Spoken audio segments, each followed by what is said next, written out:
होली का त्योहार बहुत जल्द नजदीक आ रहा है, लेकिन मथुरा में अभी से होली के रंग भी दिखने लगे हैं।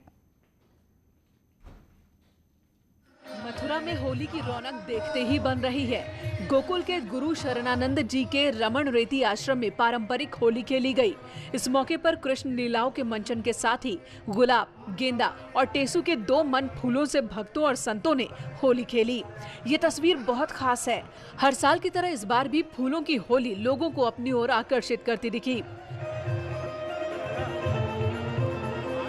यहाँ पे सबसे बढ़िया अनुभव रहता है। हम हर साल ऐसे ही वार्षिक उत्सव मनाते हैं। दादा गुरुदेव जी का वार्षिक उत्सव होता है, हमारे महाराज जी का यहाँ पे बहुत ही प्रेम से वार्षिक उत्सव मनाया जाता है। अगले दिन होली का उत्सव मनाया जाता है।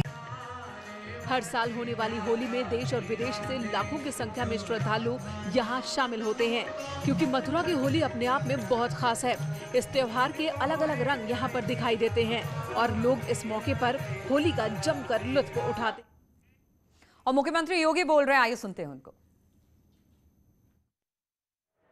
आयोजित इस भव्य सामूहिक विवाह कार्यक्रम में विभाग के मंत्री श्री स्वामी प्रसाद मौर्य जी, प्रदेश सरकार में विधि एवं न्याय मंत्री श्री ब्रजेश पाठक जी, महिला कल्याण एवं बाल विकास एवं पुष्टाहार विभाग की मंत्री श्रीमती स्वाति सिंह जी, श्रम एवं सेवायोजन राज्य मंत्री श्री मनोहर लाल मुन्नो कोरी जी, श्रम कल्याण परिषद के अध्यक्ष श्री सुनील भरारा जी, बीओसी बोर्ड कॉमर्स दात्री समिति के अध्यक्ष श्री रघुराज सिंह जी, अपर मुख्य सचिव श्रम एवं सेवायोजन श्री सुरेश चंद्रा जी, आज के इस कार्यक्रम में उपस्थित हमारे प्रशासन और पुलिस के सभी अधिकारीगण, श्रम विभाग के सभी अधिकारीगण, सम्मानित जनप्रतिनिधिगण और 3500 से अधिक कन्याओं के इस सामूहिक विवाह कार्यक्रम में उपस्थित वर और वधू पक्ष से उपस्थित सभी आगंतुक अतिथिगण और उपस्थित भाइयों बहनों, एक साथ 3507 जोड़ों की एक साथ इस सामूहिक विवाह के आयोजन के लिए मैं श्रम विभाग को हृदय से साधुवाद देते हुए इस 9 दंपतियों को जो आज वैवाहिक सूत्र में बंध रहे हैं, उन्हें प्रदेश सरकार की ओर से हृदय से बधाई देता हूं। आप सबके प्रति अपनी शुभकामनाएं व्यक्त करता हूं। मुझे प्रसन्नता है कि विगत 4 वर्षों के दौरान हमारी सरकार ने लोक कल्याण के अनेक कार्यक्रम आयोजित किए। आदरणीय प्रधानमंत्री जी के मार्गदर्शन में भारत सरकार की भी लोक कल्याणकारी योजनाओं को आम जन तक पहुंचाने और उसके माध्यम से उनके जीवन में व्यापक परिवर्तन लाने का एक प्रयास किया गया। लेकिन मैंने इस बात को महसूस किया है कि जो लोकप्रिय योजनाएं रही हैं, जिनका समाज के प्रत्येक तबके ने स्वागत किया और उसको बहुत सकारात्मक रूप से स्वीकार भी किया, उनमें से सामूहिक विवाह की योजना बहुत लोकप्रिय योजनाओं में से रही है। चाहे वह समाज कल्याण विभाग के द्वारा संचालित सामूहिक विवाह की योजना हो या श्रम और सेवायोजन विभाग के द्वारा संचालित इस सामूहिक विवाह की योजनाएं हो। बड़े संख्या में अभी पिछले दिनों जब हम लोग मुरादाबाद में गए थे, तो मैं मुरादाबाद के दौरे के दौरान इस बात को देखा था। 2700 जोड़े उस समय वैवाहिक सूत्र से बंधे थे। ऐसे ही आज 3507 जोड़ों का यहां पर जो श्रमिक, रजिस्टर्ड श्रमिक हैं, उन परिवार वालों को अपनी कन्यादान करने का एक सौभाग्य इस अवसर पर प्राप्त हो रहा है और आप सबके सौभाग्य के साथ हम सबको भी जोड़ने का सौभाग्य प्राप्त हो रहा है। ये कन्यादान भारत की परंपरा में बहुत पवित्र दान माना गया है, कई यज्ञों से ज्यादा फलदायी माना गया है और इस आपके इस कार्य के प्रति जो फल आपको प्राप्त होने जा रहा है, इसके साथ हमें भी सौभाग्य मिला है कि हम भी इसके साथ सहभागी बन पाएंगे। मैं इसके लिए आप सबके प्रति हृदय से आभार व्यक्त करते हुए आपका अभिनंदन करता हूं, आप सबका मैं स्वागत करता हूं। लेकिन सामूहिक विवाह की योजनाएं कितनी लोकप्रिय हुई।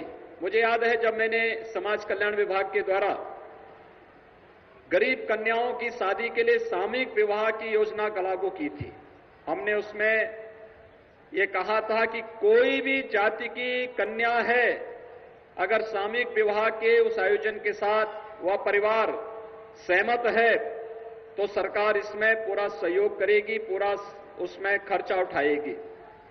इस समय 51,000 रुपये हम मुख्यमंत्री सामूहिक विवाह की योजना में उन गरीब परिवारों को उपलब्ध करवाते हैं। उस समय विपक्ष के लोगों ने इस पे उंगली उठाई थी, उन्होंने कहा था कि ये कन्या का अपमान है, गरीब का अपमान है। लेकिन देखते ही देखते आज मैं देख रहा हूं कि लगभग 2.25 लाख के आसपास गरीब कन्याओं की शादी केवल और केवल सामूहिक विवाह योजना के अंतर्गत प्रदेश के अंदर संपन्न हुई है।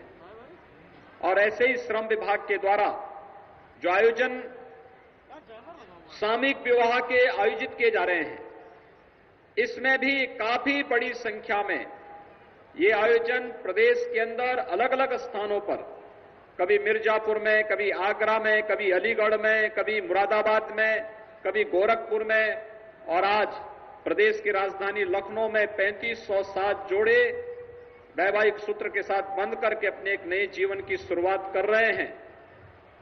श्रमिक राष्ट्र का निर्माता है और इसलिए उसके सुख दुख में सहभागी बनना ये किसी भी लोक कल्याणकारी सरकार का पहला कर्तव्य बनता है। और अपने उसी कर्तव्य का निर्वहन करते हुए सरकार ने अनेक कल्याणकारी योजनाएं इस दिशा में प्रारंभ की हैं। हम सब जानते हैं पिछले 1 वर्ष से पूरा प्रदेश और पूरा देश कोरोना महामारी से जूझ रहा है। मेरी आप सबसे अपील होगी, यहां पर आप एक पवित्र मांगलिक कार्यक्रम के साथ जुड़े हैं, लेकिन हमें कोरोना से अभी पूरी तरह ऐसे उन्मुक्त वातावरण में नहीं घूमना है कि हम लापरवाह हो जाएं। जिस बात को लेकर के प्रधानमंत्री जी बार बार कहते हैं कि हमें बार बार इस बात को ध्यान में रखना पड़ेगा, बीमारी के उपचार से महत्वपूर्ण बचाव होता है और बचाव के लिए महत्वपूर्ण है कि हम लोग 2 गज की दूरी और मास्क जरूरी का पालन जरूर करें। यानी ये मंत्र हमारे जीवन का एक हिस्सा बनना चाहिए। मास्क लगा करके इस सार्वजनिक कार्यक्रम में हम भागीदार बने। मास्क लगा करके आप बोल भी सकते हैं, मास्क लगा करके अपनी बातों को रख भी सकते हैं, लेकिन कोरोना के प्रति सावधानी, क्योंकि एक बार फिर से कोरोना की कहर कई राज्यों में बरतती भी दिखाई दे रही है। बहुत सारे राज्य हैं जहां मामले तेजी के साथ बढ़े हैं। यातायात की सुविधाएं आसान होने के नाते खेती बाड़ी के लिए आसन्न जो पंचायत चुनाव है इसके लिए लोग गांव आ रहे हैं, उसमें सावधानी और सतर्कता अत्यंत आवश्यक है। और मैं यहां पर उपस्थित जितने भी आगंतुक अतिथि हैं उन सबसे आग्रह करूंगा कि वह इस बारे में सदैव सतर्क रह करके सबसे पहले कोरोना जैसी महामारी से बचाव के लिए स्वयं भी बचें, अपने परिवार को भी बचाएं और समाज को भी इस महामारी से बचाने में अपना योगदान दें। कोरोना की कहर जब 2020 में आई थी और देश उस समय लॉकडाउन की ओर गया था, याद करिए शासन ने सबसे पहली योजना अपने श्रमिक बंधुओं के लिए लागू की थी, भरण पोषण भत्ता की। और मुझे बताते हुए प्रसन्नता है 54 लाख से अधिक श्रमिकों के खातों में, जिसमें निर्माण कार्यों में जो रजिस्टर्ड श्रमिक हैं इनके खातों में तो पैसा दिया ही गया था, लेकिन स्ट्रीट वेंडर्स को हम लोगों ने पैसा दिया। कुली जो रेलवे स्टेशन पर बस स्टेशनों पर कार्य करते हैं उनके लिए भी धनराशि उन्हें उपलब्ध करवाने का कार्य किया गया। और साथ साथ पल्लेदार होते हैं जो मंडियों में काम करते हैं उनको भी धनराशि भरण पोषण भत्ता के रूप में सरकार ने उपलब्ध करवाने का कार्य किया था। कुल 54 लाख ऐसे लोगों को जो श्रमिक थे और इस कैटेगरी में आते हैं